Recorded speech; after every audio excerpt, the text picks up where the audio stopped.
My younger sister mocked me at her baby celebration, which I funded with $3,700 of my savings. "You look like a circus act, your voice like a squeaky pup," she quipped in Spanish, believing I wouldn't catch it. I smiled, then turned to her guests, answering every jab in Spanish, French, and Italian. I stepped outside, made one call, and spoke 4 words. "My name is Nico. I'm 28, the eldest, the go-to linguist, and the one they call when the router blinks. I rent a snug, slightly slanted apartment above a bakery. I work days at a transport firm and nights teaching basic Spanish, French, and Italian online to folks who say, I've dreamed of learning, then skip their assignments. I'm not wealthy, I'm steady. In my family, those traits clash. Ask my mom about me and she says, Nicholas is sharp. He helps. Like describing a reliable stool. Ask about my sister, Camilla, and she glows, my darling, so radiant, so charming. Camilla, 25, shines on screen and commands attention in person. She drifts through crowds like a festival banner. I'm the one steadying the chords. I learned languages because their patterns felt fair if you practiced. Verbs didn't snap. Adjectives never called me too fragile. At 16, I taught myself French basics from a library book, feeling a small gate unlock in my mind. Italian followed. Spanish came from home, then gained structure in college. Words became side work. Side work paid bills on time. Everyone praised the outcome.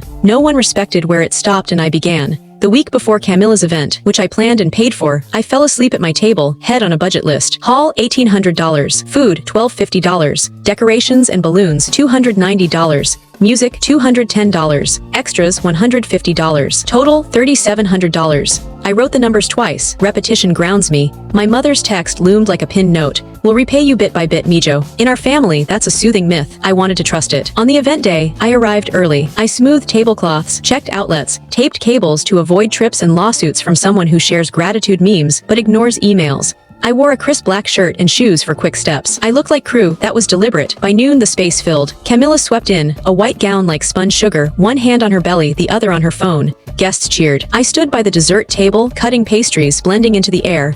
The DJ needed the Wi-Fi code. The caterer asked about refills. I handled both. Then I heard it. Look at Nico. Nico, Camilla said in Spanish, sharp and casual. Person piazo con esa camisa barata. Y su voz, como un perito que intenta ser sofisticado. He looks like a clown in that cheap shirt. His voice, like a pup trying to sound polished. Her friend smirked. My aunt gave a sly, soft smile, the kind she uses for quiet wins. For a moment, I thought I misheard. I teach Spanish. I don't mishear it. I also teach French and Italian, the skills that funded this day. It hit anyway. My chest flared, then cooled. I set the knife down. I walked over with napkins like a server. I smiled. In Spanish, calm, I said, entiendo todo. Incluyendo cuando confunden bondad con servidumbre. I understand all, including when kindness is mistaken for servitude. Their brows twitched like startled birds. I turned to the guest. I can't tell in short video. Full story on channel link below.